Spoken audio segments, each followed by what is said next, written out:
I guess since you're the one who started this, like I think the best thing is why don't you give us like your full position so I understand what it is that you believe, and then we can discuss it further.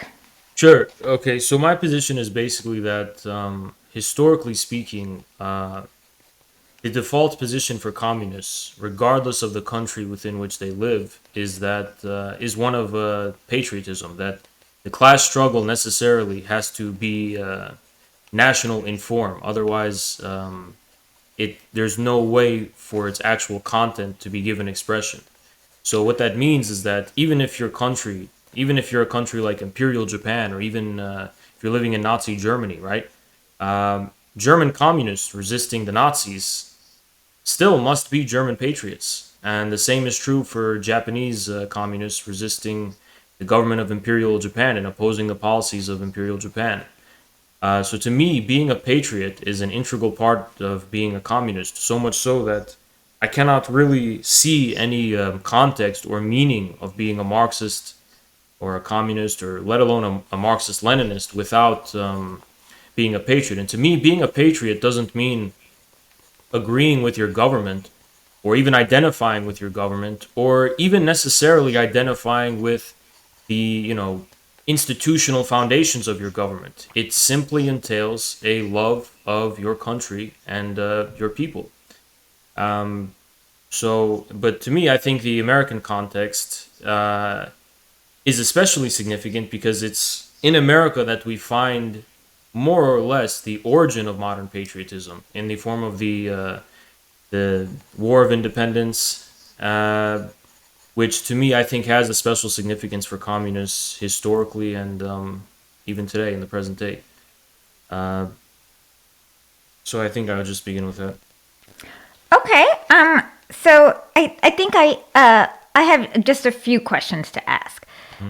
The first question I'm going to ask is: you said that Imperial Japanese and communists in Nazi Germany had some kind of patriotism, but since they both kind of failed, is that something like why is that something like we should learn from? Like, why did it fail?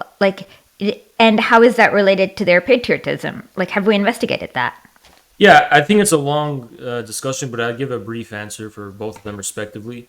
I actually think, in an ironic sense, German communists failed to pose a challenge to the Nazis because, in a sense, they weren't patriotic enough. And what I mean by that is that they didn't draw enough support in the deep German countryside, amidst the German peasants and the German rural masses, which the communists at the time considered not an especially significant class because they had this kind of prejudice from the Second International of stagism, that there's just a more developed capitalism of the proletariat, and this means the peasantry are no longer a factor or relevant. As far as the history of the Imperial Japan is concerned, I'm not especially familiar with it, but what I will say is that I think this has to do with just the general history of Japanese modernity itself. Like, for example, Japan was introduced to Marxism in the same way that it was introduced to a whole lot of other kind of Western ideas. And why it is that communists failed in Japan is tough to say, but I think the whole experience of modernization within Japan was bounded up with political forces that were then existing. So much so that, like, those same political forces within Japan and Imperial Japan, I'm talking about the kind of elite that were sent to be educated in Western countries, as well as the industrial bourgeoisie. These actually often were the platform for Marxism to have relevance. Like, for example, these same people, even during the time of Imperial Japan, they were influenced.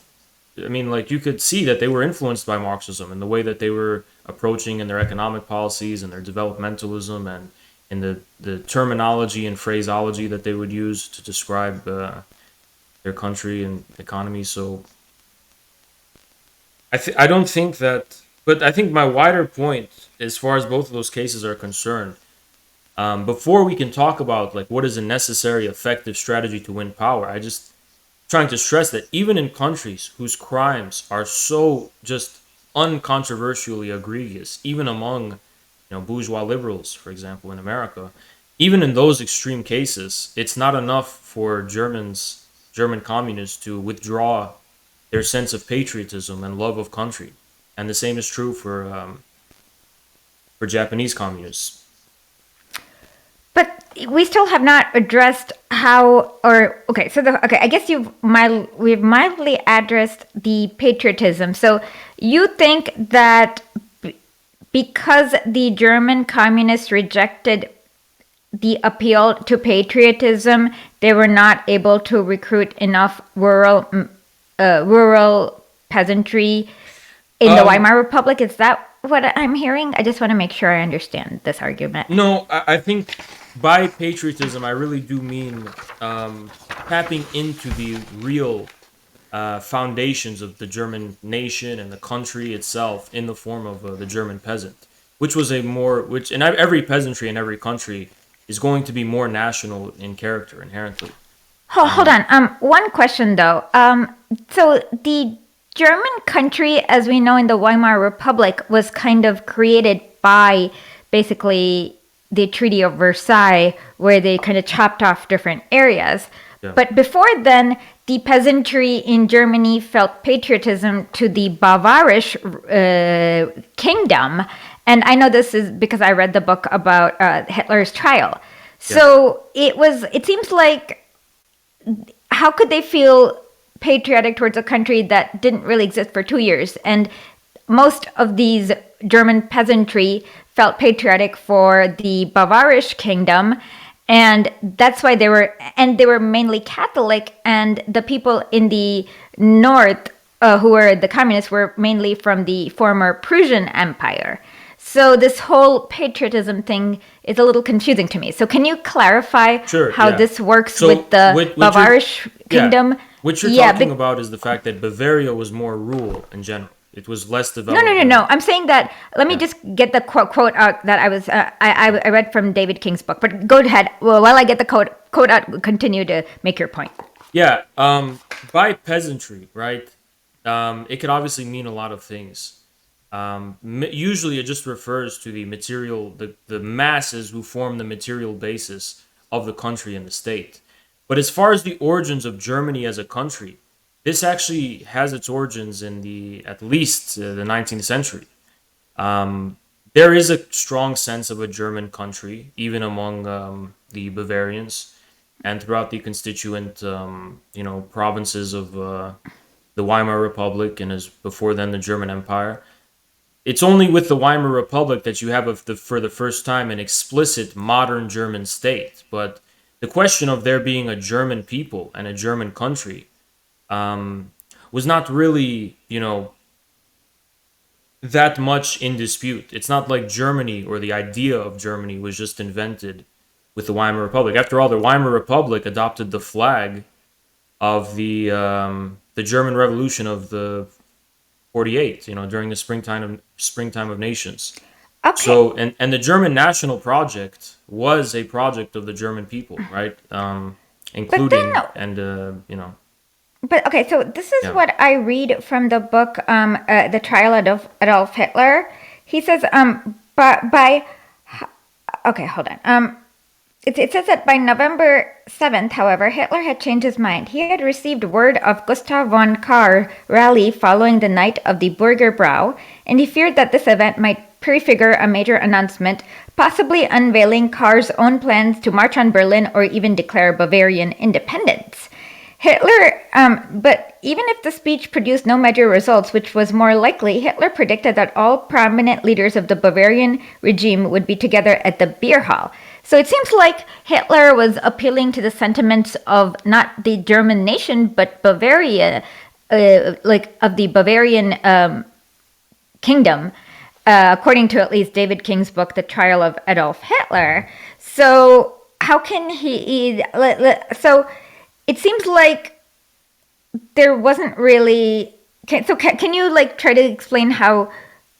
Can you try to clarify what is the discrepancy between what I am reading from the book written by David King called The Trial of Adolf Hitler, versus the beer hall push. It's a trial. It's the beer hall push and the trial of Adolf Hitler versus what you're saying about German patriotism. Because, like I said, it seems like the peasantry, which is the rural population of Germany, who kind of earned their living, not unlike the gig workers of today. They were. It seems like they were upset at the Versailles Treaty, rightly, because it was very punitive and it cut off like them from their relatives, and a lot of them had relatives in what is now known as Austria, or the and what used to be the Austria-Hungarian kingdom. So it's a little confusing to me. Yeah, I mean, it's pretty clear that the Treaty of Versailles, at the national level of the Germany as a whole, I would imagine, was But Germany as a whole didn't really exist until after the treaty, and that's how when it was decided, right? Because it used to be the German Empire, and then there was the Austria-Hungarian Empire. Yeah, Um, but there was still a German country, right? There was still a there German was the people. German Empire, yes, but Bavaria wasn't part of that, was it?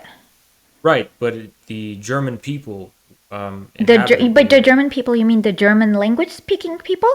That's what the German people who were the focal point of the revolutions of 48 and throughout the history of 19th century German nationalism, which you can even say dates back to the Napoleonic Wars. I mean, they're Germans. Um,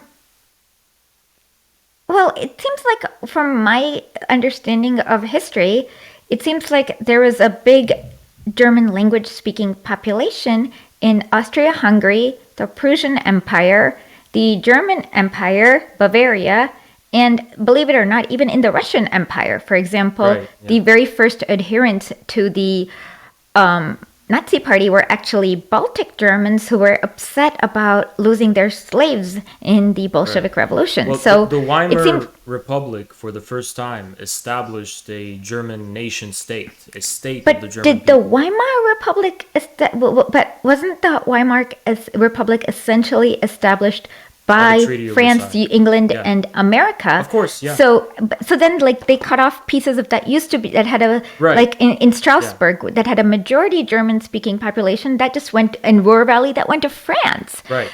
But the So decisive thing is that the Weimar Republic, however abysmal and offensive and unacceptable in the conditions of its establishment were to the German people at the time, was the first modern state of the German people. And by modern state, I mean a state in the modern sense, like the French state after the French Revolution and the American state after the American Revolution.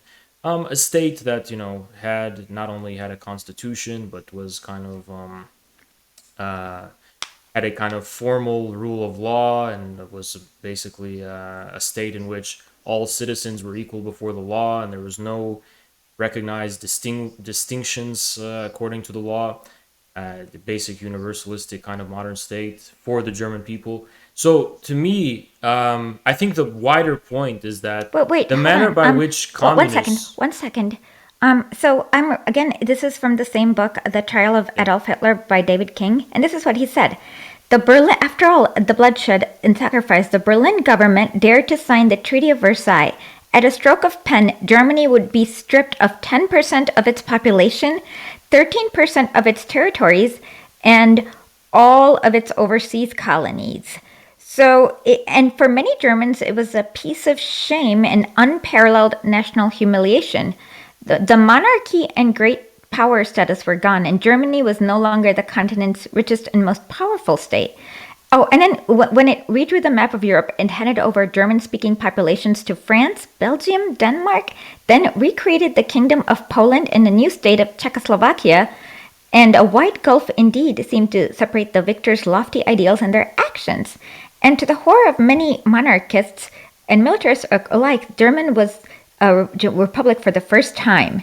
So it seems like, in fact, none of the parties could actually appeal to German patriotism, but in fact, there were some that appealed to Bavarian separatism, and others wanted to kind of appeal to like a let's move on forward. So I'm just a little confused. So can you try to explain this again? yeah. So since the Weimar Republic was the first German state, right, proper, the state for the German people, a democratic state for the German people, so to speak. The role of communists would have then been to be German patriots in the sense of being the best representatives of the people and the country, Except no, but there was over no German which, patriotism because, like I said, if you look at the literature back then, the SPD did not appeal to the German patriotism. In fact, the NSDP, the Lebensraum propaganda was literally to give most of the Baltic Germans and the Prussian Junkers back their territory. yeah, but the So, reason for that, and I actually addressed this in a debate before, was because the Nazis were unable to carry out the necessary land reform within Germany and appeal to the actual German. no, they were not unable, but rather they were funded exclusively by Baltic Germans who did not want land reform, but they wanted their old lands in Yeah, Estonia. I understand. I understand Yeah, the so point. The Nazis. so wait. You said they wanted to carry are not able to carry out, but they never promised land reform. What they That's, promised was if you let Lebensraum, me which is finish, new land. the point will be clarified very crystal Okay, clear. okay, no worries. Yeah. So the Nazis had no interest in carrying out a land reform within Germany, right? Correct. And yet there was an issue of the land that was owned within Germany being concentrated within the hands of a small landowners and nobility and Junkers and all those kinds of people, right? So what the Nazis did was that to appeal to the national feeling and sentiment of the German people, who after undergoing proletarianization wanted to return to some kind of middle class normality or something like that, they promised them the land in the east. Okay, but the reason for this is because they were unable to engage in the kind of patriotic class struggle that was necessary within Germany that would overthrow the landowners and the elements of the ancient regime in favor of the German people. But wait, the Nazi Party was created essentially by the bourgeoisie. So what we see But I is thought that it in was 19 created by Baltic well, landowners hold on. who wanted their So land back. in 19 Okay, so in 1918, a lot of the Baltic Germans were the first funders. So Alfred Rosenberg, we have an entire episode about this. Yeah, I'm aware where of we talk those. about the Landbergis family. It's kind of funny. Listen to our episode about Lithuania and the Fourth Reich. But yes, so the first wave was in 1918, where the first adherents between 1918 and were the Baltic Germans, who were mainly the funders, and they were the petty bourgeoisie. But then around 1922, that's when they were found the right character, which is Hitler. And then the industrialists wanted to basically also kind of get their territory back. So they were the second wave of the bigger funders. So now, so the Nazi Party never claimed to have a class struggle. In fact, if we read Michael Parenti's... Wait, hold on. I think there's a really big miscommunication, I guess, that's going on here, because I'm not trying to say the Nazis were engaging in a class struggle. I'm trying to say that because the Nazis were not engaging in a class struggle, they still, at the same time, had to displace the class struggle that was objectively a reality within Germany in the form of the German people's striving to respond to the modern predicament of proletarianization. And they did this through Lebensraum, which is promising the German people land to the east. And this effectively extinguished the class struggle within Germany between the German people and the monopolists, landowners, and so on, who were, owned most of the land within Germany, as well as the monopolists who, possessed a stranglehold on German industry at the expense of the democratic petty bourgeoisie.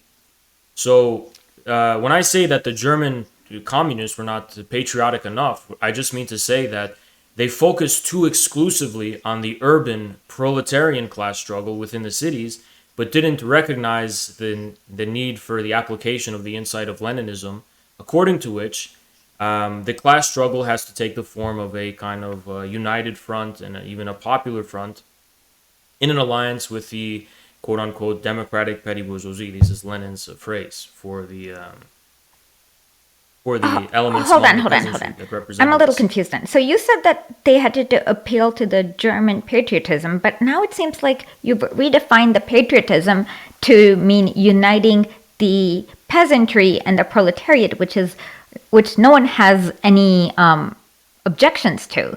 So it seems like Yeah, but okay, so patriotism, I don't know if you're aware of this, but wait. patriotism So hold has on. its What did origins. you say earlier with Yeah. regards to German? Can you repeat what you said earlier, just so that I remember? Yeah, that ironically, in a sense, communists were not patriotic enough. Okay, but then we kind of try patriotic to which country? That's a little confusing to The me because German Germany, country. as in the Weimar Republic as a whole, how can they be patriotic to a country that didn't really exist? Well, Like, I think you're confusing a country with the form of statehood and form of government okay, so what is that the presides difference? over the Can you country. please enlighten me on this one? Yeah. What's the difference? Yeah. Yeah, okay. A state or a government relates to the country in the same way that a superstructure relates to the base. Um, a government in a state, I'm going to actually just quote Stalin, actually. I think it would just be better. Okay, which piece is it? So, Stalin's quote is basically the Hitlers come and go, the German people and the German state remain. So, the form of state and the form of government may come and go, but there is an objective German country that manages to possess a kind of material reality and objectivity that's not reducible to the ideological, political, and superstructural form that it's going to take. Hold on. You also said that the German but okay, I just want to clarify. By German communists, do you mean the KPD or the The SDP? KPD. Okay, so you're saying that the KPD didn't appeal to the rural population? Yes, I think they had mostly it was that they had a very narrow You view and sure? application, an ultra left application of the class struggle. Okay, because I'm just looking at The issue with the KPD is that it came to a point where it had to exclusively draw its ranks from the most marginal and desperate elements of the population, the unemployed, even the lumpen, and so on and so on. And it was never actually able to constitute itself as a kind of patriotic or national, or whatever you want to call it, people's movement within Germany. It had to confine itself always to a kind of minority. It was never able to achieve the kind of Gramscian hegemony over the people of Germany. hold on one second. I'm a little confused. Okay, so let's look at the election results. So in the 1924 May elections, let's look at the May 1924 elections. Let me see. I'm going to send it to Janet so that she can DM it to you or something. Because it it seems like okay. Let's see. See, it seems like majority of the KPD's here. I'm gonna send it to. It seems like the majority of the KPD's actually votes came from the rural areas in 1924. Like, if you were to talk about the SPD, yes, I totally agree with you. At the SPD, definitely, even in Donna Hirsch's book, where she talks about how the SPD failed, she talks about the detail of how they just ignored the rural proletariat. Are you talking about Bavaria 19? No, I'm talking about the German, the Weimar Republic's federal. Yeah. You said that the KPD did not appeal to the rural population. Right. But By then the I time am of the looking at the 1924 Yeah. Weimar Republic federal elections, and it seems like the districts that the KPD won came exclusively in the rural areas. So Which districts were those located in? here, I just sent it to Janet. Yeah. She'll share it with us. Okay. So Are that they you can by look at it. chance from Bavaria?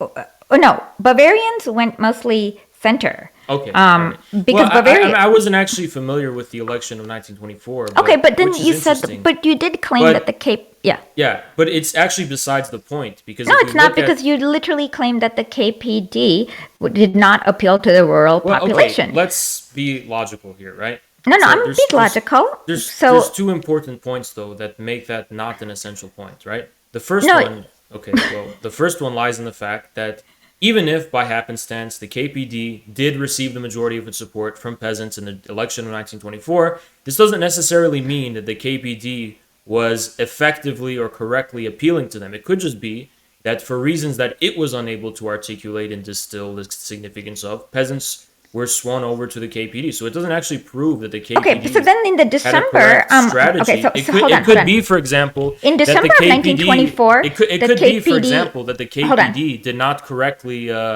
understand this. Like this has happened in the history of the American Communist Party as well, and the communist experience of communists in the West elsewhere as well, is that they receive support from a certain population, and they somehow are confused, like, why aren't we winning from the urban industrial proletariat? We need to go hard to win them over more. Hold on. So oftentimes, theoretical dogmatism can get in the way of that. But regardless of the situation of the KPD in 1924, what I'm talking about is the decisive situation after 1929, when the Nazis, the Nazi Party rose to power, and the ways in which the KPD had to compete with them. So No, the in KPD, hold on. 1924 and the 1930s are not the same time period. Okay, so Hold if on, you can hold on. find me evidence that in the 1930s the KPD maintained the majority No, of its support when- from peasants, okay, then your hold point on. would stand.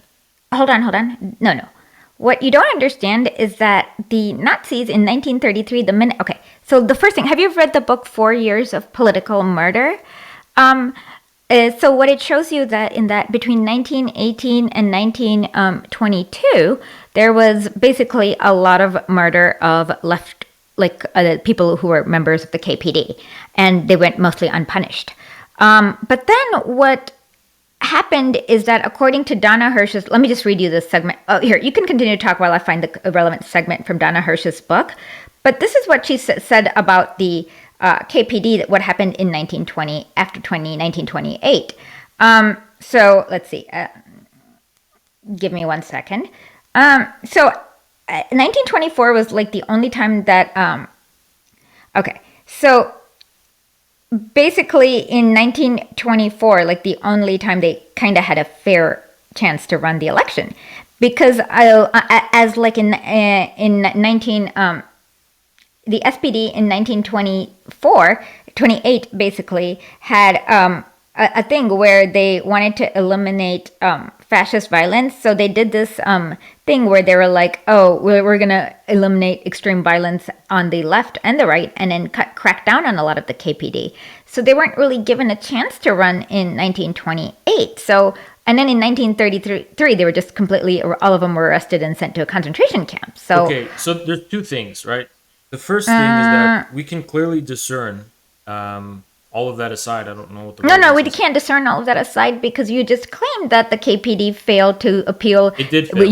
No, hold on. Of course they failed. But first thing you claimed was that the KPD did not appeal to German patriotism. And then you said that that's why they weren't able to get the rural bourgeoisie population. I actually never, in quotes, and this is an important distinction, I never said they didn't appeal to German patriotism. Patriotism is an idea, it's an ideology. I said they weren't patriotic enough, which is okay, fine. Okay, right. What the is difference is that they weren't effective enough in relating to the national realities of the German country. They didn't appeal to the German people enough, not necessarily to an idea of the country, but the country itself, which would make them patriots. Now, patriotism is a kind of abstraction. That's not really my point. I mean, Ernest Talman had many patriotic, quotes, and he had a lot of patriotic sentiment, but that doesn't actually reflect the overall policy of the KPD at the time, which was caught in a kind of ultra-left confusion. And the reason why I'm being a little bit dismissive of the points you're bringing up is we can actually discern a shift in policy, not only among the German communists, but the entire Comintern, from the third period to the period of the Popular Front. And the Popular Front was an admission and a recognition of the fact that the class struggle has to be national in form. It has to requires acquiring hegemony over the people of your country, not just the industrial proletariat. And finally, the most important thing, I think this was the nail in the coffin as to the question of the relation to patriotism, is that when the Communist Party took power in Germany, in Eastern Germany... No, the Communist Party never took power in Germany except for literally never took power in Germany. So what party took power after World War II in Eastern The Germany? SPD, the Socialist the Deutsche, the Social Democratic Party was the one That's with. absolutely not the case. The East Germany was a communist state Okay, ruled no, by no, a we're communist talking party. about wrong war. We're talking about World War One. World War II is what I said. Okay, After World War II happened after the Soviets liberated Right, Germany, but the and so that had nothing to do with the I German understand, Communist Party. but It had everything to do with the Soviets. So that Yeah, it's but like, so if you but have to wait but for the you cut me off, Soviets so we to don't even know liberate what we're Germany, talking about wait right now, one second, Esha. Has. Okay, Esha, fine. we don't even know what we're talking about right No, now. no, we know perfectly Because what we're you talking just about. cut me off. You don't even know what point I was trying to Okay, get fine. with that. I'll listen to it. The Okay. point I was trying to get to that is that they were unequivocal German patriots when they were in power. They promoted German patriotism. They promoted a love of country and a love of people. Not just the Germany, mind you, after they took power, but Germany as a whole in its history. The Germany of Beethoven, the Germany of Kant and Hegel, and the Germany of even people like Martin Luther and Frederick the Great and people like that. So I think that's just like it just settles it completely when they actually got power. I mean, they were actually When they got power. right, Okay. but So what you said is that but okay, I'm reading one of your older tweets, and what you said is that if you it seems like you seem to think that you need patriotism to get power. right. But if it's after you get power, it is completely different, because then of course, yes, after Yeah, you but have a country that's a I communist get the country, point you're yes. making. What you're basically trying to say is that, well, the point is invalid because it's the Soviets who allowed them to acquire power. But I didn't bring Yes, this exactly. up to demonstrate the necessary No, no, no. significance. It's after. Okay, there's a big difference between after you have a country versus when you don't have a country. But if So that was the case, they would only be patriots for the Germany that's ruled by communists, not the exactly, that's exactly, because purpose of a state is to oppress one class over another, and the only state But that that's is not worth being a true. patriot But over it's no, no. Esha, The only it's not country true. that's They being were- is a They dictatorship of the expressed proletariat. patriotic sentiment for the Germany that existed before the communists took power. Okay, can you show me a citation for this one, please? I want to see like some Look document. at the flag. The flag came from the German revolutions of Oh, 1848. no, that's not enough. Okay, show me a citation that shows you like why there's a flag. Like I've been showing you Okay, all do my I citations. really? Okay, Esha. Yeah, do you have to, because I know. literally okay, read out of books sure, Esha. that Esha. Esha, Yeah, I no, know no, you're an no, educated person. Do you really need a citation? Yes, I do, because a sense of course I German do, because national I pride? keep citing all my sources, so you should cite Yeah. your sources too, please. But I actually was here to have a debate with you, not a Harry well, Potter. it's okay. Otherwise, it's just a I free came here form to have a jazz debate odyssey. with you, not But it's a Harry Potter duel when we shout quotes at each other and shout Well, phrases at each other Okay, from other well, sources. unfortunately, So you can can't consult just magic make spell up books crap, that have nothing right? to do with the debate. but- You literally can't make up crap. So let's start over again. Okay. Hold on. So, Are you okay? Hold on. Are you alleging that I am making up that German communists promoted a general sense of German national pride? I don't know what a and general not sense just a of German. pride You keep for changing. Okay, communist I don't Germany, understand what but a general pride sense for of. German history as a whole, not just. Okay, well, communist I don't Germany. understand what you mean. So can you send me an example? Okay, I gave you the example of the flag. How about the marches? They retained the Prussian marches on. Hold on, during the hold on. I don't know what anniversary of the Prussian. Protestant Okay, what are Reformation, Prussian marches? On Hold on. So during tell me what a they Prussian march is. celebrated the anniversary of the Protestant Reformation. They celebrated people like Martin Okay, Luther. hold on. What is a They- Prussian march? Sorry. Well, you said they retained the pride. So what is special about what is a Prussian march, and how is that different than a general military march? Because it's a uniquely Prussian national form. How so? What does that mean? I don't know anything about it's military. It's a form of military marching that originates in Prussia. Okay, so it seems like according to the 1917, according to the New York Times from August 9th, 1979, it says that they used the Prussian March to sidestep the specter of the Wehrmacht era. So it was like it was a way to, it was not quite, the Persian, it was a way to like They could have not, invented their own communist march that is pure and devoid of the stamp of ugly national patriotic realities, but they decided not to. And why is it on the anniversary of the Protestant Reformation they celebrated Martin Luther? Why is it that there was such a strong sense of German national feeling and patriotism under East Germany? So much so that because it was a dictatorship of the proletariat and they wanted to preserve it wasn't just the Germany ruled by the communists that they were celebrating. They were celebrating the German history, the German country, okay, the that German part I'm people. not 100% sure. I don't but- think you're educated on the matter. If you Well, are just not yeah, familiar with exactly. So anything educate about me East and Germany, then. show me. If you're not aware can you tell me of the more fact clearly? that East Germany celebrated the history of non-communist Germany as well. I don't know yet. Can you tell me about it so that I can learn about it? Because I don't know anything about this. So tell me. Okay, well, the German communists, in their education and in their media, in their communications, promoted a general sense of national pride and patriotic It sounds like you're feeling. reading. Are you reading from Wikipedia? Because I am like it seems not like you reading- are word saladding. Esha, Like the you're. difference between you and me is that I have not had to consult one external source throughout this entire I know debate. that's because I don't bullshit with my audience. I make sure that they know I never don't- lie you to don't them. bullshit. So I always You don't- consult you don't external bullshit. sources You just because I'm quote- not you a don't- telepathic. Esha, you don't bullshit. You just quote a bunch of irrelevant bullshit that has Correct. nothing to do with the No, debate. it's not. No, it's very relevant. Because, No, it's not relevant. Okay, it's fine. absolutely not relevant. So you are unable to explain it beyond a same set repeat, like acting like a robot. Okay, let's try this. I'm so confident in this that I think if you deny I don't this, care about your confidence. credibility I will just want plummet. I want you to explain what the general sense of like. Okay, so how is celebrating? Okay, so first of all, I don't even understand what you don't seem to have a very. Can you explain what patriotism is while I drink some cider? So. Explain how can you just explain to me, like I'm a 4-year-old kid and I know nothing about East or West Germany, just explain how they used... Patriotism is a general love of country and people. And a country and a people, as the quote by Stalin, alludes to and Okay, demonstrates. so it's okay. So then in East Germany, you're saying that because... Well, every time you ask me a question, you just cut me off after 2 Oh, words. sorry. Like, Okay, what I'll do you mute want me myself to while I say? drink some cider, so go Yeah, ahead. please drink your cider so I can talk. A love of country and people, and a country and a people are not reducible to the political or ideological form of their expression in the form of the state, which means there is an objectivity to countries and nations and peoples that's not reducible to ideologies and to theories. I mean, Stalin makes this clear in his writings on the national question, and Stalin just said it directly.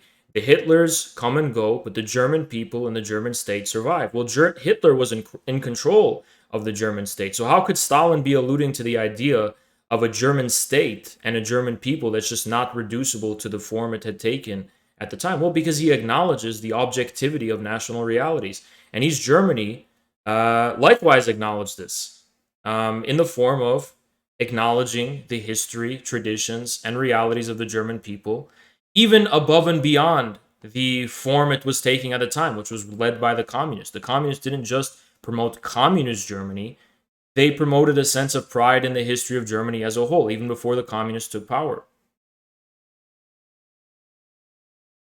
Well, again, I don't understand how you can promote the sense of a history of a thing that didn't really exist until 1918. So that's a little confusing to me.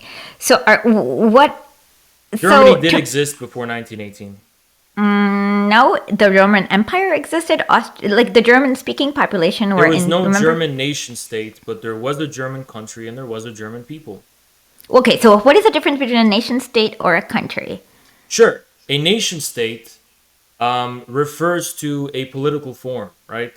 So a nation state is a political institution and it's a political form and it's a definite territory instantiated by a state. A country, on the other hand, refers to a deeper reality of the way in which, the manner by which people reproduce themselves materially, a common language, a common culture, a common history, and in many ways a common identity. And those things preceded the Weimar Republic by hundreds and hundreds of years. The German ethnos, so to speak, had existed for much longer than the German nation state. Wait a minute. Okay, so I'm getting a little lost here. So I thought your original argument is that you needed patriotism to get the proletariat.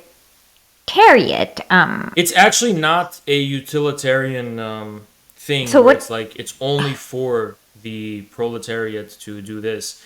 I don't believe you understand that Marxism doesn't isn't about creating forms from scratch. It's about correctly identifying and distilling the content of the form, which is the class struggle. Which means Marxists don't want to use patriotism or something. Marxists actually are patriots. They literally are patriots who do love their country and their people. It's not like a cheap scheme. Wait a minute. Wait a minute. But did like wait? They do love their country after the revolution or No, before the even revolution? before, Okay. But how is? I guess that I'm because not countries are not created by political will. They're material Yes, realities. they. Okay, wait. You're. They're not voluntary constructions created by ideologists. They're material realities that exist across history that are They're in no not way voluntary. reducible. Correct. They are just. There are political boundaries sometimes. Maybe you're. Are you confusing maybe national identity with country? Maybe I'm No, trying to understand. no, even more so, a country is more authentic because a nation, in many ways, is oftentimes only finally given expression in the form of a nation state. Whereas a country is more broad. There's this kind of Soviet country. There's a Russian country, which is not reducible to any Russian nation state. There's an American country that's not reducible to any kind of American nation state. So, and if anything, country is much more dense and much more real than nations are. Okay, now I've lost track of your entire argument. So, can you? It seems like you wanted to appeal to proletarian, like. Okay, so can you kind of go through what your argument was? I guess because none of this is actually making sense to me. So, why do you say, like, what do you? Okay, so in your vision, how do you make a revolution happen with American patriotism? And oh, there's a question from LME. He said, "What is Marxist patriotism has?" So, which one would you like me to answer first? Answer LME's question first. Okay, What is sure. okay? Um, Marxist patriotism is not different in essence from the authentic, everyday, real patriotism of the people. The only difference in the case of Marxists is that they correctly distill and possess insight into the material realities, the class realities, and so on and so on, the historical realities that underlie the development of a country. So, in that sense, and by use of dialectical thinking, dialectical materialist thinking. So there is no, there's just like there's no proletarian culture, according to Lenin. There's no exclusive Marxist patriotism. The No, point no, no. is that Hold on. Marxists must be patriots. Okay, I thought Lenin in the national question said that the proletarian should create their own culture, but because culture requires some kind of state power or hegemony to transmit over a long period of time. So he said that there were some expressions of proletarian culture, but um, so so yeah, but on top, but I'm still confused about Lenin completely rejected prolet cult, which was a short for proletarian culture. He thought this which was a piece. complete folly and a In fabrication. which piece? Because they didn't exist yet. Yeah. Prolet cult. By the time prolet cult came into being, Lenin completely rejected them. Wait. Okay. No, but okay. I think. Let's It was an see. actual phenomena movement called the movement for proletarian culture, prolet cult. It wasn't Okay, called the what year movement did? for proletarian culture, but it was called prolet cult, which was a movement to create a proletarian culture from scratch and annihilate the previous bourgeois and past classical culture and whatever. Lenin completely rejected this. He said the most Hold important on. thing for our country is for people to be cultured and educated in the treasures of mankind and in the works of modern civilization. We're not going to create our own thing completely from scratch. We're going to possess continuity with the treasures of the past culture. Okay, I'm reading this. Are you talking about his piece from October 8th, 1920? I'd have to double check. Okay, so it says it is let's just read this quickly.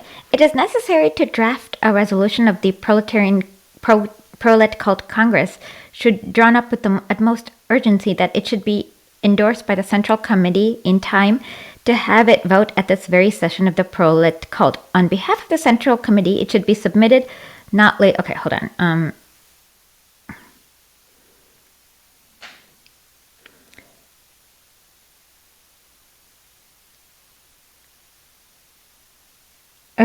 I'm confused a little bit.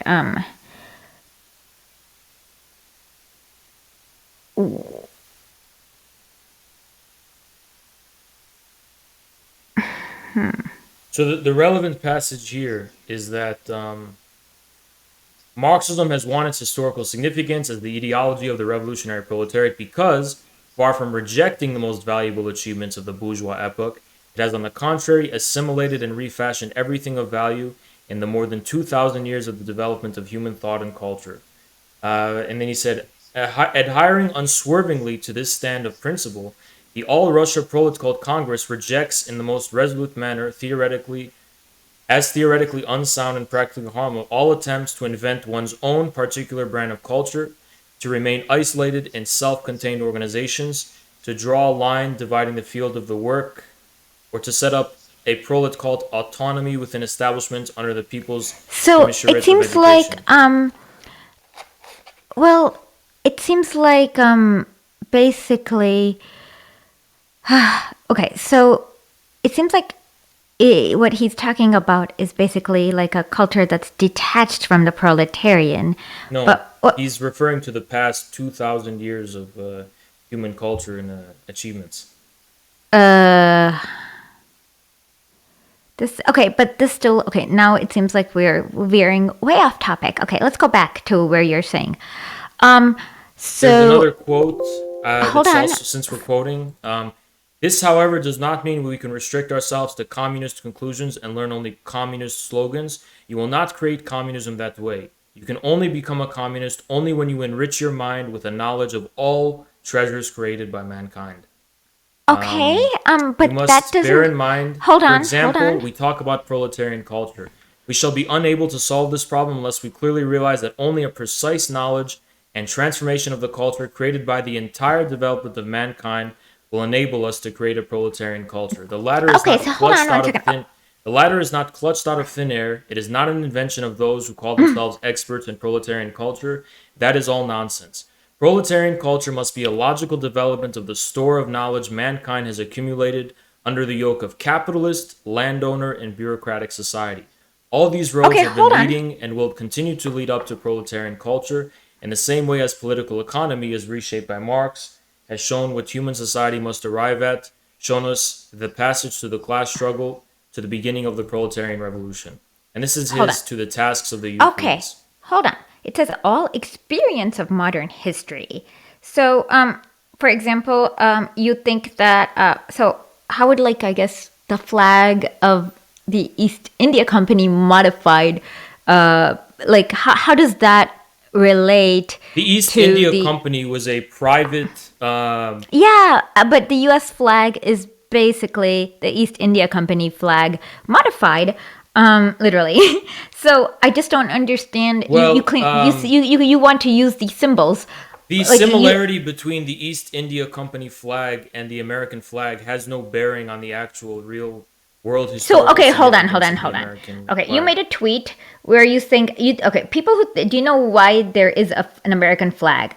All the crimes against literally the American flag is there because they appropriated the East India Company flag. So I'm actually not aware of that being the reason for the American flag having. Okay, I am aware of that because I read Gerald Horne's The Counter-Revolution of 1776. Yeah. So it is literally the appropriation. Okay.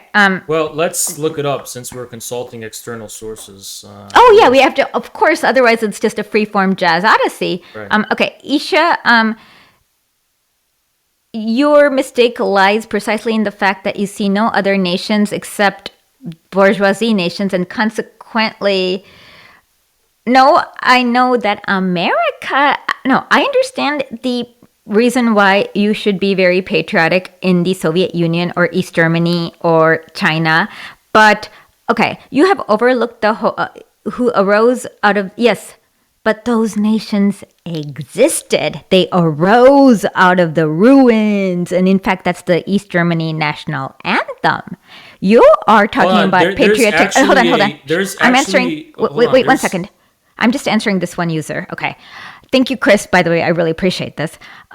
So what I guess, but what I feel like often with the revolutionary patriotism stuff is that you guys are wanting to feel patriotic about a nation that doesn't exist, like the one in the future of post-socialist America that may or may not ever exist. So, like, why shouldn't I just feel patriotic for the United Federation of Planets if this is the case? I'm just curious.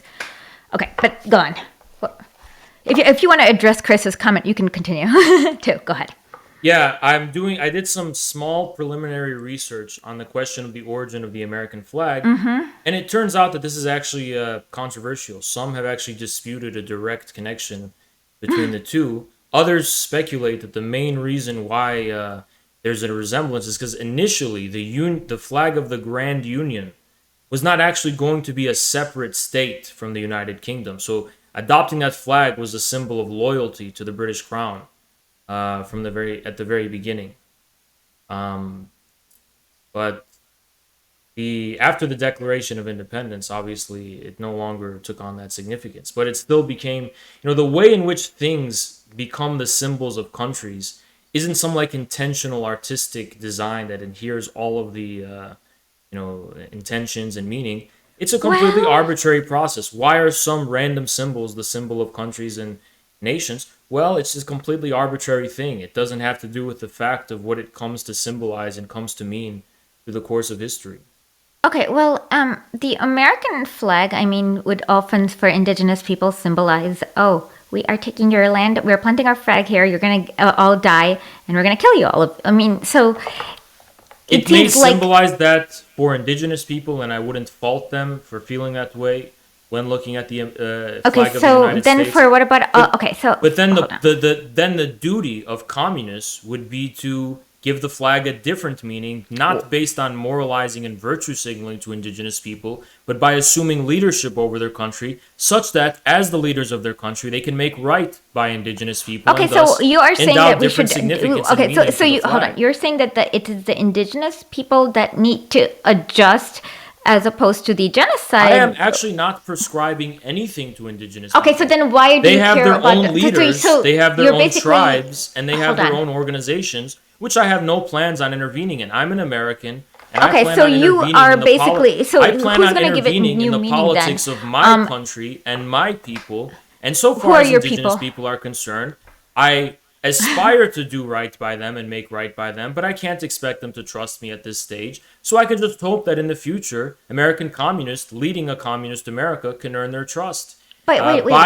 Through practice, Esha, and not through virtue signaling. By burning the American flag, through practice, by actually using the levers of state power to give indigenous people, to do right by them, to give them the land that they require and demand, to give them the reparations that they see fit to, that are necessary for their people's development, and the necessary autonomy, and even if they so deem it fit, to complete territorial and political secession from the United States, so be it, right? Hold on. But the flag of the United States doesn't only mean what indigenous people view it as. It also has the significance of being the symbol of America as a country, and thus the American people. What is people. America as a country besides... no, seriously, what is America as a country besides slavery and genocide and colonialism? I don't see anything. Sure, America as a country can be defined even from the best examples of the uniquely American philosophy of pragmatism. That's how Bolsheviks saw it. It's not uniquely American. If the Bolsheviks used it, that means it's not uniquely American. No, the Bolsheviks directly referred to it as American. They said the Bolshevik spirit is basically a combination of American pragmatism and the Russian striving for iron will. So I forget exactly what they meant on the Russian side, But the Bolsheviks often made reference to Americanism and Henry Ford and the American pragmatic spirit Lord. and all those kinds of things. The Bolsheviks were very much interested in Hold on one adopting second. the best of Somebody asked why my parents moved here because my dad had a PhD and the American government needed his PhD so that he could teach here. But most people, yeah, hold on one second. And the reason why you should read Lenin's Capitalism and Immigration to understand this. What? Anyways, okay, sorry. Okay, so Neil has a question for you, Haz. Haz, are you familiar with Gerald Horne? His thesis of the East India Company flag being the basis of the U.S. flag is obvious. Look at but I'm also reading other historians who reject this view, and they say that who's the other historian? Just curious. his name that I'm reading now is Bikram Doctor, and he's writing for the Economic Times. And another practical argument against promoting corporate flags could be avoiding hubris. Countries and governments feel strong about their flags. Hold on.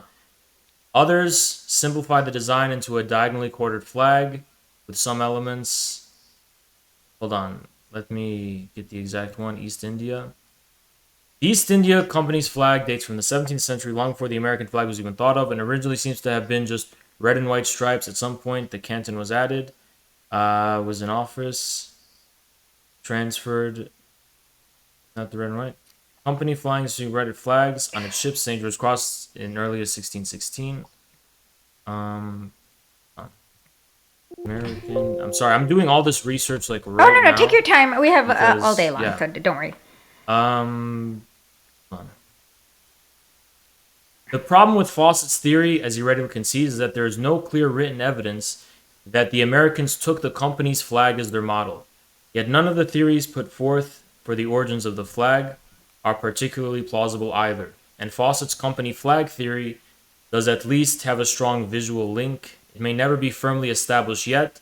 So it's basically like we don't really know. Maybe but he said it has a strong visual link. So he's literally repeating Neil's argument where if you just put it next to each other. So right, but then again, these flags and their design and their use are like really ambiguous. Like, why is it red, white, and blue? The colors of Britain. It's just these are because you have to consult a historian of the history of flag design to understand this. It's not necessarily a statement that they're making that we are the East India Company's successor. I mean, by no means can you jump to the conclusion that that's the significance the similarity of the flags has. Okay, so Chris Morlock has a comment. Hold on one second. The American paper, which has been adopted by the... Okay, so that's a Lenin quote. Let me read that. So, can you... the American people have a revolutionary tradition which has been adopted by the best representatives of the American proletariat who have repeatedly expressed continuous solidarity of the Bolsheviks. But, okay, but I don't understand... And in that quote, he's referring to the 1776, and he elaborates it in the same piece. So is this from the letter to the American workers? Yes. Okay, but so also in the letter to the American workers, he says that your every dollar is drenched in blood, oceans and oceans of blood. So how do you? So hold on one second. Okay, hold on. What does that have to do with the point about patriotism? I mean, if your every dollar is how do you feel Lenin about in that piece makes it very clear where he stands on the American War of Independence and the history of the American country as a revolutionary world historical event in history that communists draw inspiration from around the world. That Lenin even goes so far to say in that piece that the American proletariat will be inheriting the example of 1776. The revolutionaries of 1770s continuing that tradition by opposing the imperialist bourgeoisie of their own country. It's almost similar to how American. It's almost similar to how American libertarians, rural libertarians in the United States, oppose imperialism and the American, the overgrowth of the American deep state and the federal government on the basis of an explicit American patriotism. It seems that. Even Alex Jones is closer to Lenin than you are, in a way. Okay, hold on. Let's read this. We have a question for you. There's a Haas clip where he said we shouldn't use the LGBT flag because it has been co-opted by Zionists. By that logic, why use I never the said American? that. There is Okay. no clip anywhere that says that. Okay, so can you? I have never seen this. So can you tell me what your opinion about the Zionism LGBT flag pink I've washing never is? said that the LGBT flag was Zionist. I displayed a personal view that aesthetically, I don't really like the LGBT flag because it's just all colors, and I just, aesthetically speaking, I don't like it, but I could see why other people would adopt it as their symbol. I'm not LGBT, so it's not really, doesn't, my personal aesthetic taste doesn't even really matter, but that's all I fucking said on that question. So, yeah, Okay. it seems that your viewers are following true to the left-wing American tradition of just making shit up about people you ideologically disagree with. So I can commend Okay. them for So that. well, sure, but I can't. Okay. So okay. So I don't understand. So can you explain a little, clarify what is it that what was the comment you made about Israel? I'm just curious. I don't know I did anything. not say, I never made any comment saying that the LGBT flag is Zionist or is in any way exclusively related to Israel. I don't even know what the fuck they're talking about at all. Okay, so I'm a little confused now. Okay, so now, how exactly? So now I'm very confused about your argument. Okay, so you're saying, like, okay, so let's say that okay, I were to accept your premise that patriotism can be used for revolutionary purposes. So if you had to rewrite or extend what is to be done, so can you tell us what is to be done? Like, how do we use patriotism for revolutionary I purposes? don't think communists should use patriotism. I said communists must be patriots or else they're not communists. What is it to be a patriot versus using patriotism? Sure, to be a patriot means to serve your country and your people authentically. Who are my country? Who are my people? How do I serve it authentically? Like, I You don't serve your understand. country and your people authentically by opposing the establishment, by opposing corporate America, by What? opposing the private interest, the military industrial complex, and American imperialism, which actively works and conspires against the interests of the American people and even against American democracy. It's a Hold on one historical second. reality. So So can you that's what it explain? means to be an American patriot. It means to serve your country and serve your people. It means to fight for your people. It means to fight for your people for a government that is by, for, and of the people, which does everything in its power not to intervene in foreign countries and project itself into But the hold on business of one other second. countries, but to work at home so that Americans can live the most prosperous, the most cultured, the most spiritually elevated lives that they can live. Okay, That's the wait a minute. purpose Wait a of minute. So it that's what sounds the like purpose you. of government should Wait. be. Are we talking about just like this is what I'm confused about? So how is this related to Marxism if it's just some random feelings you have because it doesn't really This is the entire context that Marxism has had in history. This is the how? Okay, so only I'm sorry, context but this is Marxism like has had in really history. okay.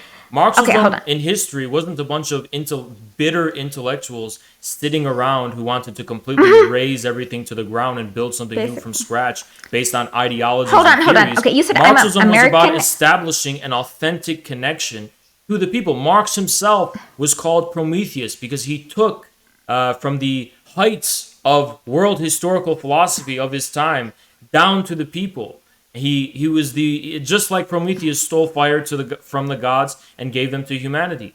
Marx was called Prometheus. He called the proletariat the ingenious soil of the people. He didn't think the proletariat was some separate kind Hold of. on, but that has absolutely nothing to do with patriotism. It sounds like okay. Of So course, of course, it has to do No, with patriotism because he was insofar as the people have a character and have a form and are different. People are different.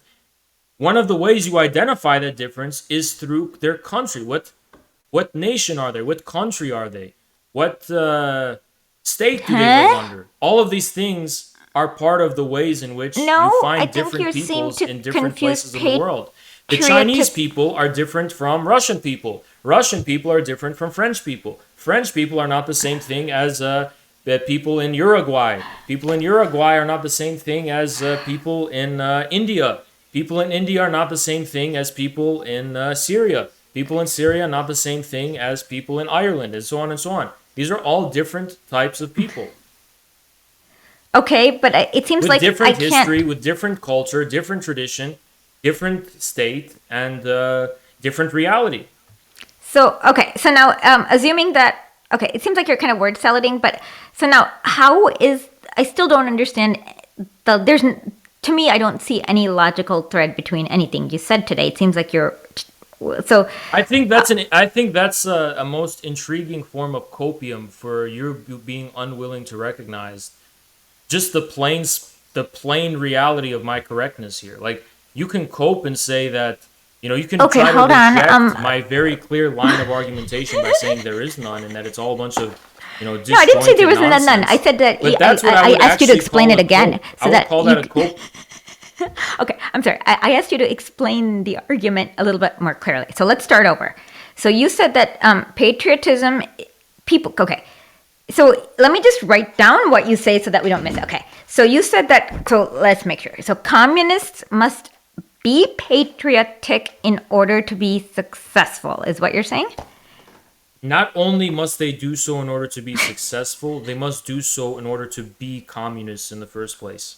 Okay, wait a minute. That doesn't even make sense. Yeah, Okay. it makes perfect sense. Where does the word communism come from? Are you aware? Does it matter? Okay. Of course it matters. We're talking comes from about the community meaning or whatever of what nonsense. communism Okay. even means in the first place. Okay. So it is a classless, as Marx defines it, it is a classless society, blah, blah, blah. The No, question that's the eschatological Christian view. No, it is not. It is view. literally what Marx That's a says pseudo. in Das. That's a pseudo eschatological view. Marx Okay, said. hold on. I don't know what the word pseudo Wait, hold eschatological on, means. hold on. Can you tell me what the word literally pseudo said. Marx Hold on. literally said. What does the word pseudo eschatological mean? I don't know what it means. So can you tell me? Eschatology refers to like a final end goal and final state of. Okay. So how do you spell eschatology? I've never heard that of everything's leading up to. Okay, hold on.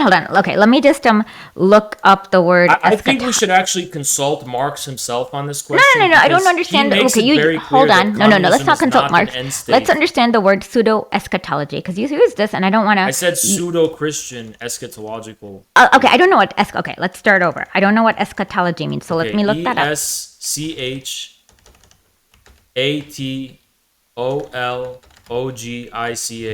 Okay, so eschatology is the doctrine of last things. It was originally a Western term referring to the Jewish, Christian, Muslim beliefs about the end of history, resurrection of the dead, last judgment. But Marx is not talking about that. He's not. But the perverters of Marx, such as yourself, are talking about that. How can when you try to say that communism just means a classless society? Yeah, that's exactly what I said. But that's not how Marx refers to. He says the opposite. Actually, Marx says communism is not an end goal. It's not a state. It's not an end state with which we strive to conform the world to according to our heads. Communism is the real movement which contains the sublation of the present state of things. We call communism the real movement. That's what Marx says. Engels said that what is communism? Communism is a doctrine of conditions of the liberation of the proletariat. But again, so you seem to be... Yeah, Marx and Engels both... Okay, hold on. Okay, now it seems not so much as an end state, as much as a real force, a real phenomenon. Okay, so now how is this related to patriotism? Hold on.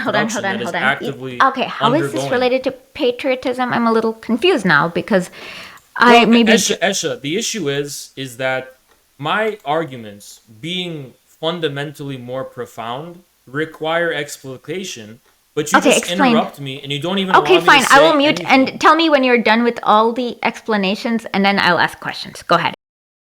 But you can't ask me a question and then interrupt me 2 words in when I answer you. I've muted myself, so you end. Okay, start. Tell me when you're done. First, let's see the question. What is the question we're answering again? I'll explain it very simply. Okay, communism has its origin in basically the word common, communis, right? And what communism and socialism is referring to is a common social substance of a given society.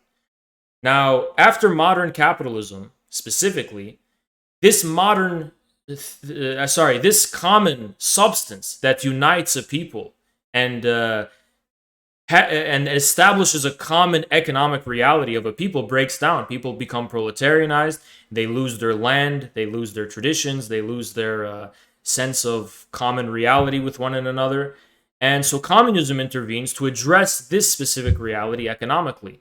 What is this common object of our economic reality that has been lost, and how can we restore it?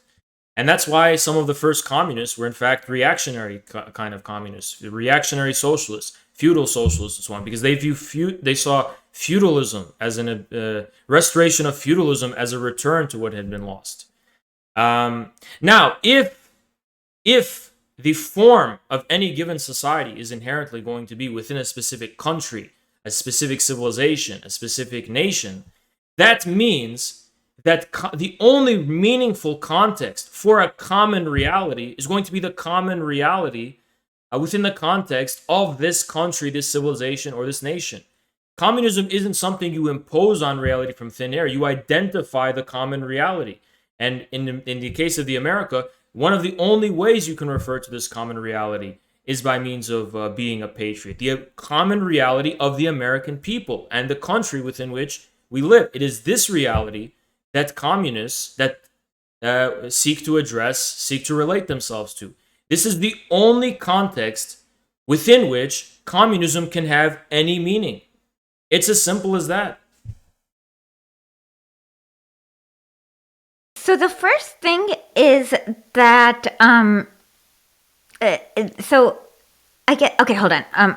Somebody asked a question. Esha, could you point out where Marx and Engels ever said? No, I did not say that. I've never said that they said communism is a classless, moneyless, stateless society. No, I never said that.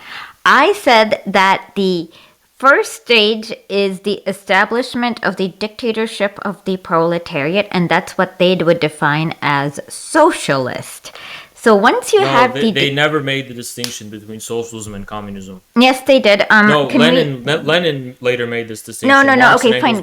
Read from the Communist Manifesto. Marx literally says that the first stage is the dictatorship of the proletariat. He didn't make a distinction between socialism. Yeah. Okay. And no, he did. Okay. Communist Manifesto literally says this. So I can read from this. Give me a second. I think you have maybe a hearing problem or a communication problem. Perhaps. Okay. I'm not denying the proletarian dictatorship. I'm saying they never distinguished communism and socialism.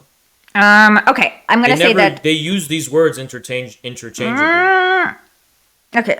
They use the words communism and socialism interchangeably. I don't believe so. Okay, hold on. Let me read from. They actually did. Okay, whatever. Okay, let's read from the Communist Manifesto instead of Please don't read where he talks about the proletarian dictatorship, which is not under dispute. Talk about where he identifies socialism as a separate stage. Okay, socialist. Okay, let's see.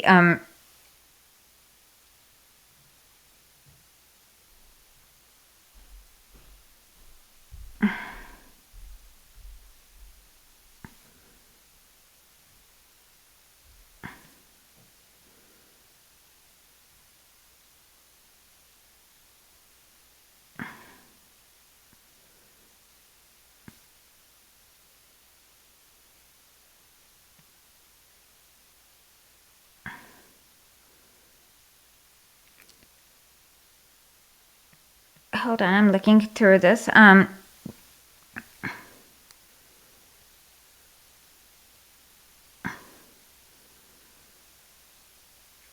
Okay.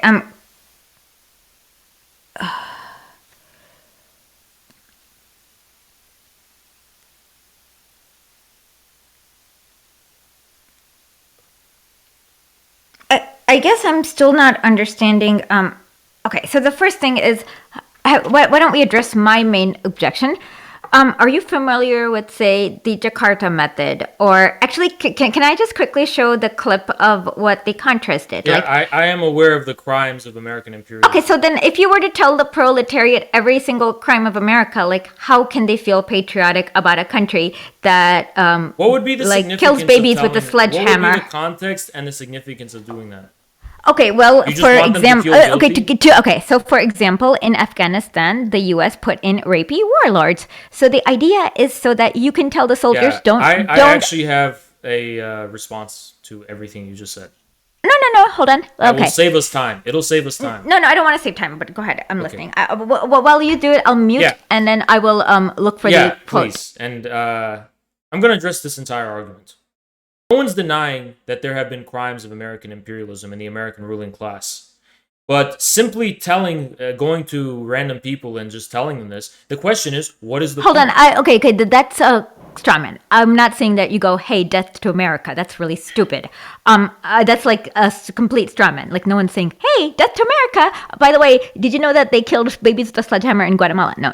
The idea is that if you educate people on the mechanics of imperialism, Yeah, how I actually, basic. I No, actually hold am on. going to respond to this. I need some minute. I let you speak for a long time, Haz. So you All let right, me speak. just Okay. let me know when you're done. I'm gonna go grab some So you won't listen to me? Okay, so I guess he's not listening. Okay, so he doesn't really. Okay, so the thing is that if you have child minor.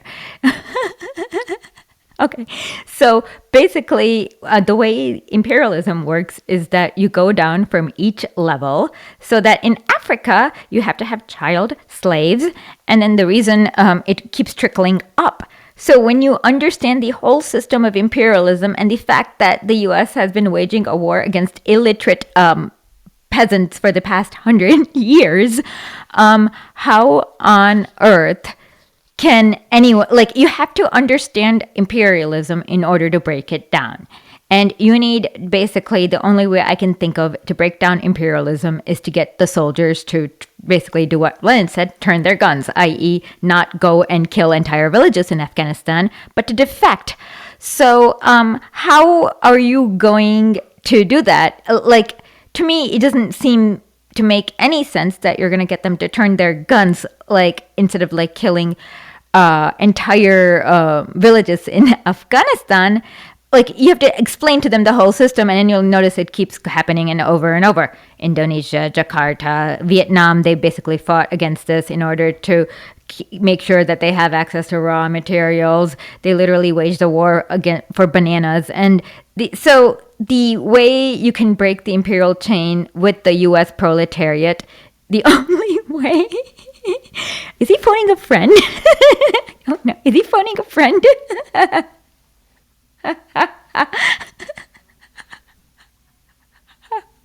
Okay. Phoning a friend.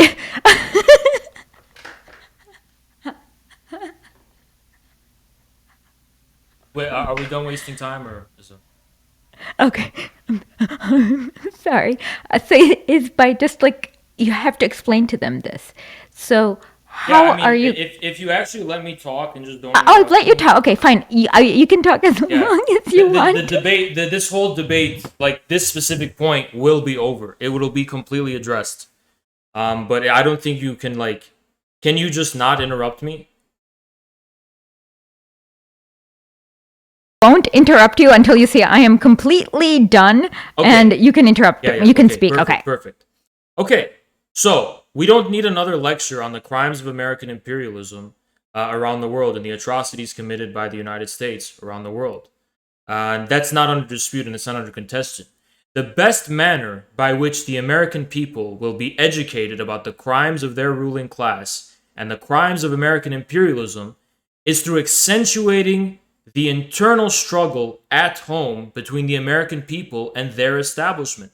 Now, you could educate people all you want about the crimes of America around the world and exact this moral guilt from them all you want, which is usually a way of just people like you just getting attention, right? When people feel guilty, one of the ways they're going to mitigate that guilt is by giving people like you attention and clout, right? That's this whole scam and this entire hustle that has been going on for many years.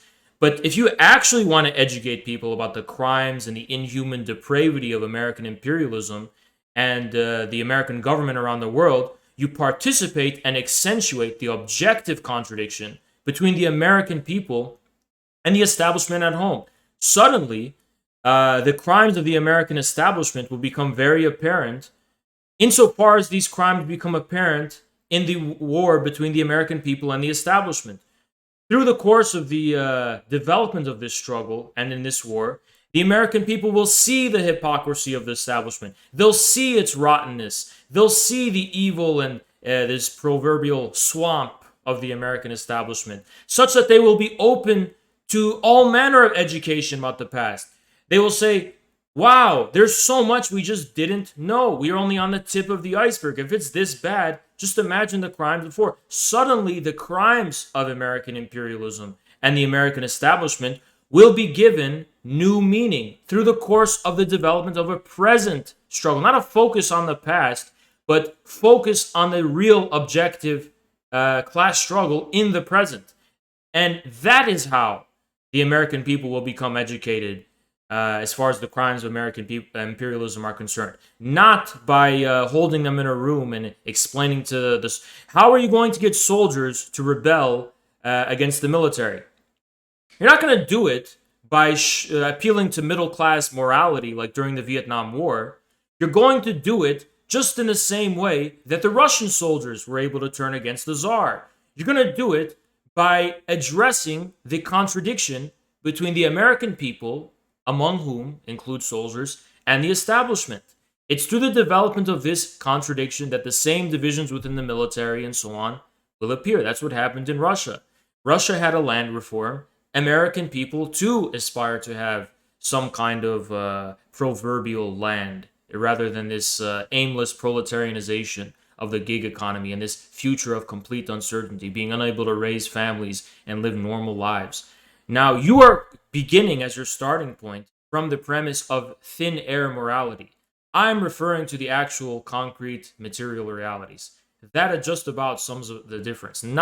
There's no contention about the crimes of American imperialism or the atrocities of American imperialism around the world. And the fact that I'm even having to be associated with that position is just fucking outrageous. It's a complete straw man and has nothing to do with my position. As a matter of fact, I'm willing to bet that I pose much more of a challenge to the same criminal American empire than you do. The American empire thrives when people like you go and tell the American people that you're simply anti-American and you're not patriots. You don't even exploit the contradictions internal and within. It's by exploiting those contradictions that you're really going to bring this empire to its knees.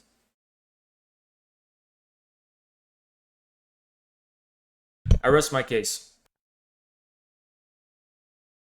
Okay, there's a lot of things that I have a lot of questions on. So the first thing is that the main difference between Tsarist Russia and America is that in America you're having a very nice flow of commodities. In that, for example, American soldiers have boots. Tsarist Russian soldiers did not have boots. In fact, the Afghanistan soldiers, the soldiers in Afghanistan actually fled because they were hungry, starving, and didn't have boots. So basically, in order to get the soldiers to turn their guns every time in history, it's been through pretty bad deprivation. But what I'm saying, most of the time, there's actually in Italy they've been able to do it.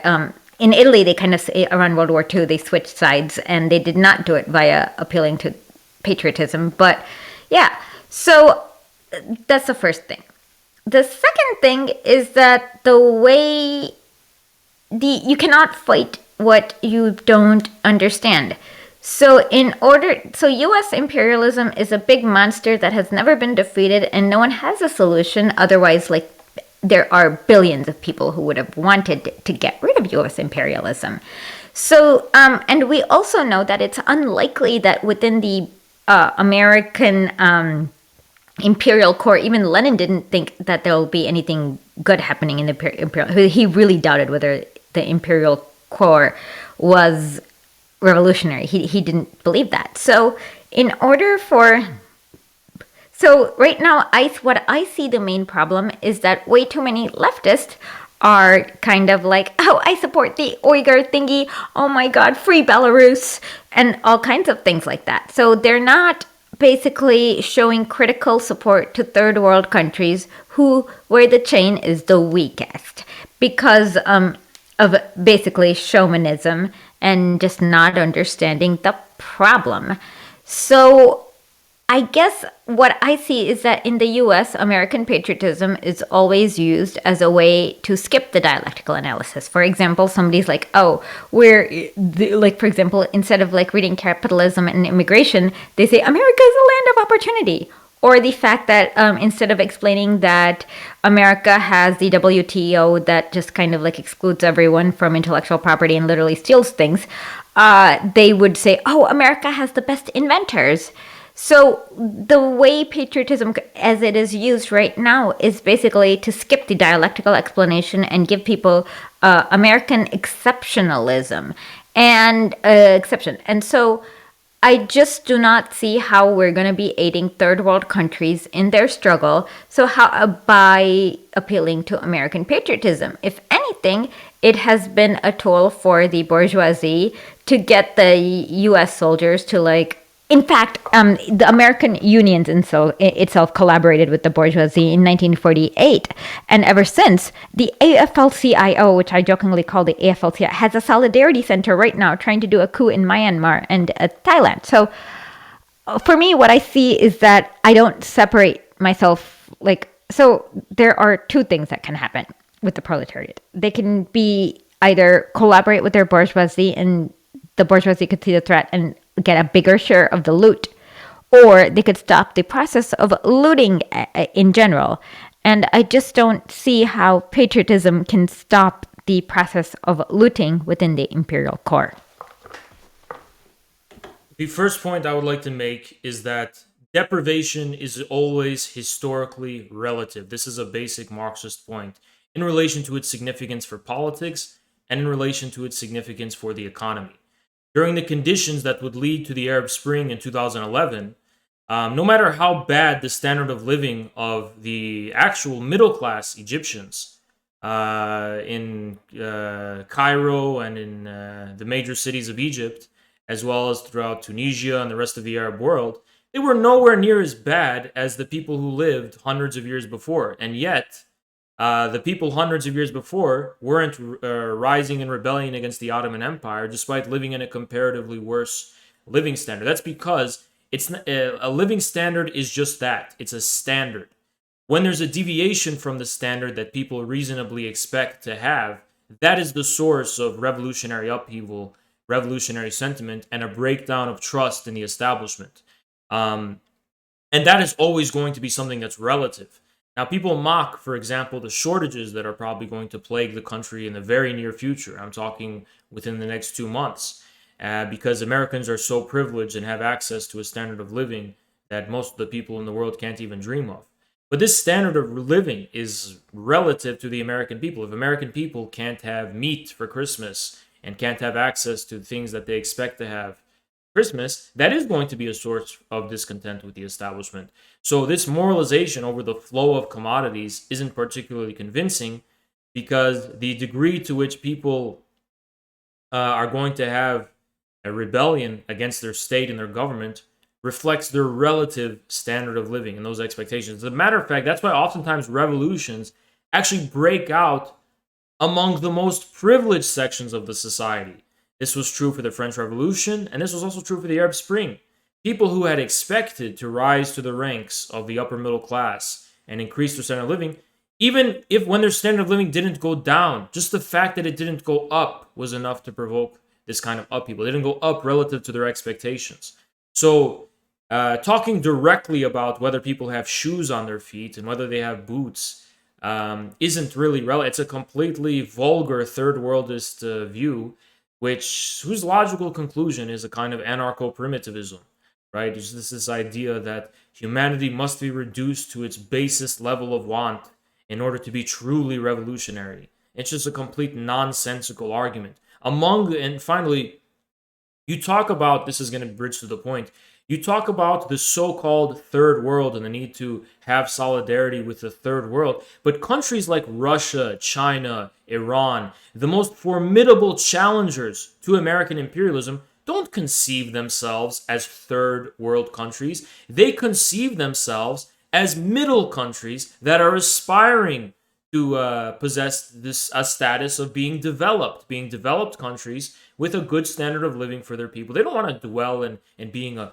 third world country, the poorest of countries. If your theory were to hold true, then it would be the poorest of the poor countries of the world that are the most vehement opponents of American imperialism. But as we can see, Even Macron's France is a bigger opponent of American imperialism than some of the poorest countries on earth, especially with the recent row over something like AUKUS and the divisions that are starting to become apparent between the European Union and the United States. And you may laugh at this, but Mao Zedong, the figure that third worlders refer to the most to appeal to as the kind of intellectual forefather, Mao Zedong took notice of the contradictions within the American and Western and imperialist camp. He pointed out how in Taiwan and in South Korea and even in Europe and the United Kingdom, there's starting to be divisions and challenges to American imperialism. In Mao's work,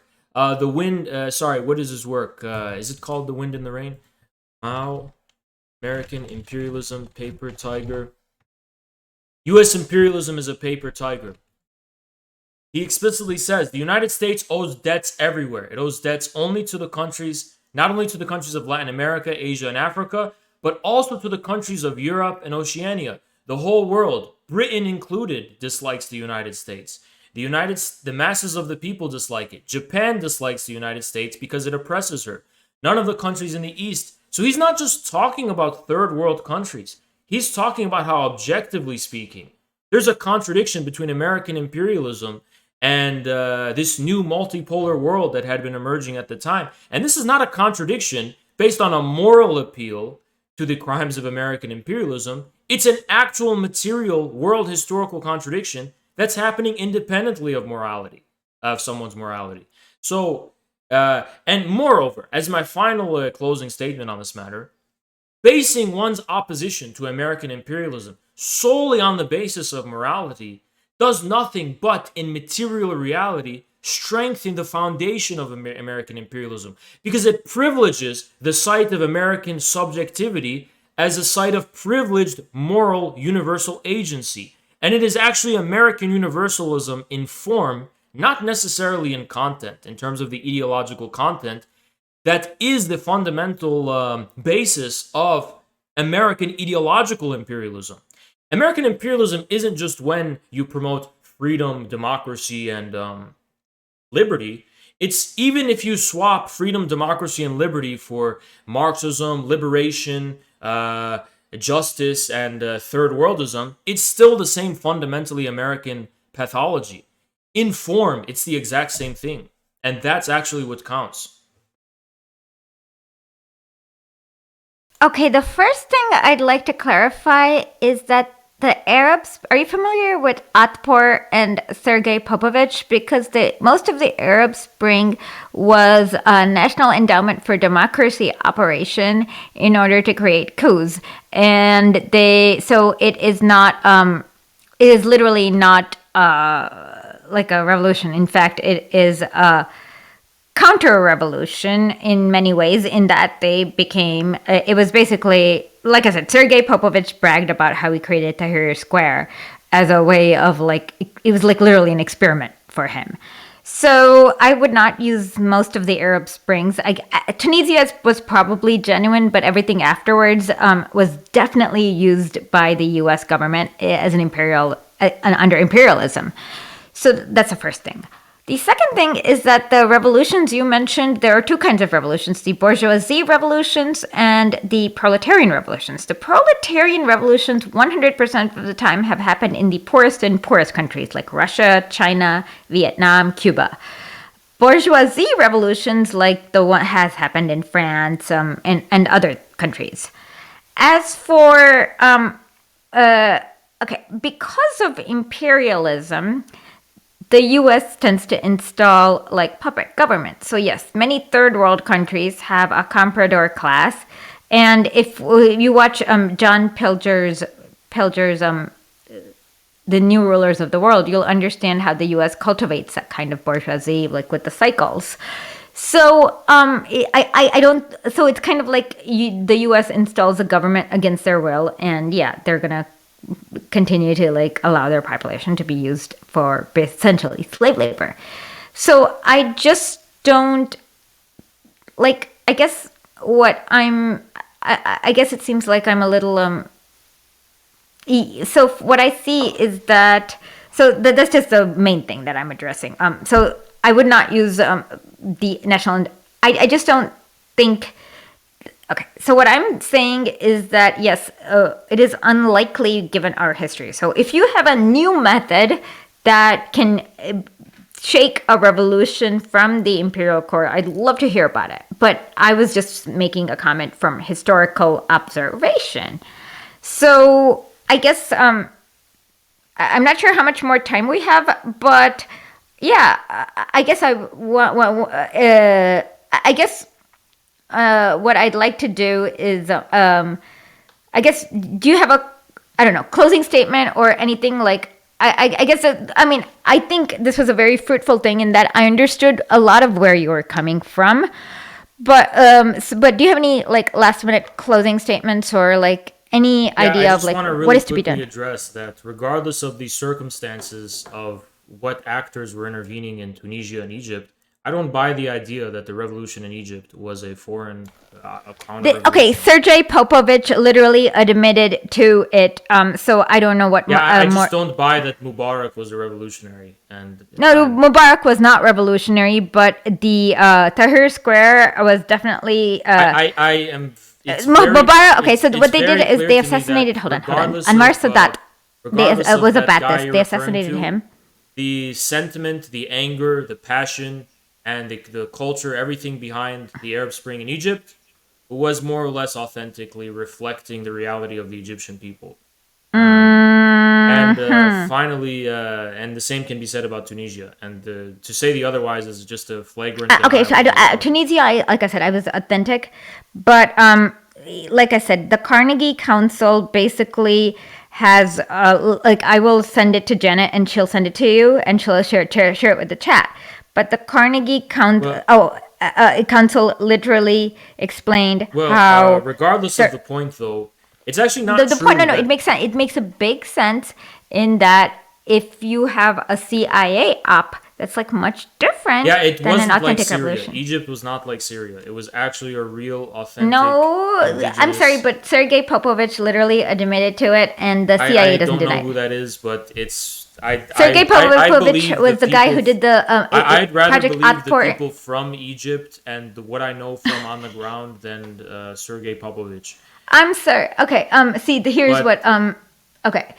I know foreigners were in NGOs were involved. No.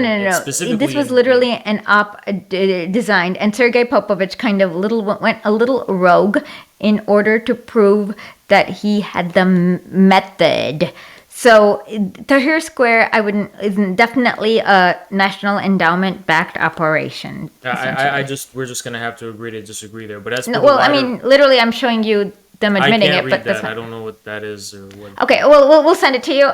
But okay, so in that case, if you want to tell people what time do you stream every day? I just wanted to say that it's actually not true that revolutions happen in the poorest countries. Russia was not the poorest country at the time, and China was also not the poorest country of its time. I didn't say the poorest. I said in countries that are poor, like in the.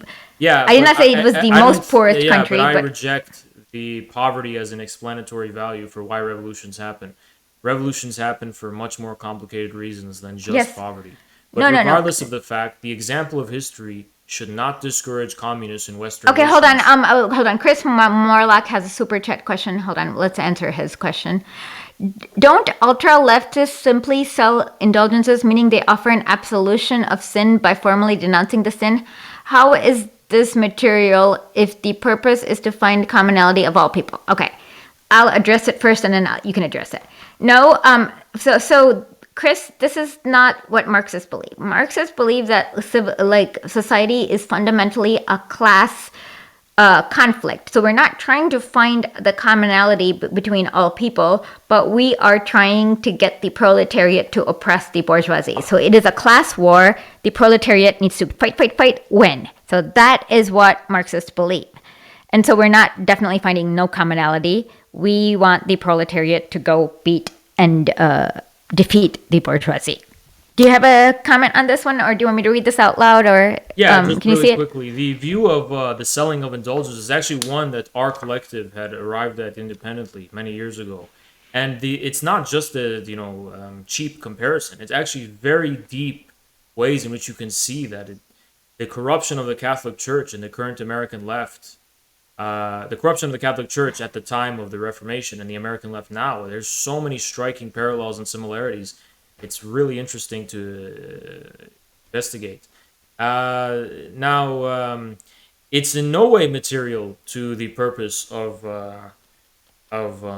giving expression and giving meaning and giving application to the common reality of the people, which is what communism actually is about.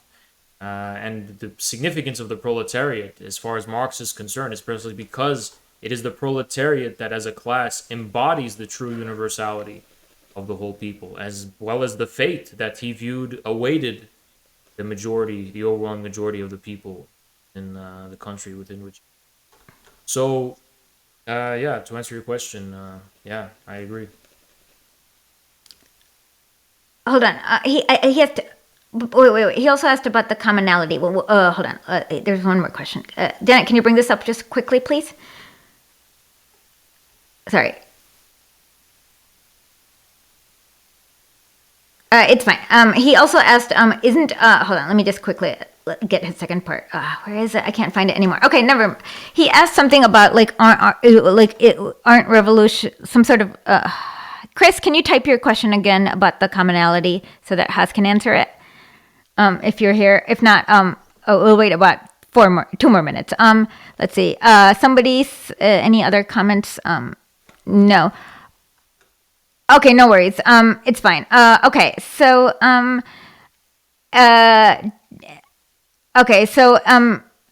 he said you answered it. That's excellent. Okay, that's good. In that case, what days do you stream? How do people find you online? Oh, thank you. I'm just twitch.tv/infrared show, and thanks for having me on. Hold on, what time do you stream? Like, where do you have I a daily? don't have a fixed schedule, but usually I announce it in the Discord or the YouTube. You can find us at Infrared at YouTube, and we usually just make a post. But it's usually around 4 p.m. Anywhere between 4 p.m. and 8 p.m. We will find us. Okay, well, check him out. I really liked what when you debated. What's his face? What's his name? Yeah, Vaush. That was pretty good, and I saw that one. And then there's another one that I really liked. This like right winger, not like fake. He looked like a Persian inbred person. Socialism done left or something like that. Yeah, socialism done left. Yeah.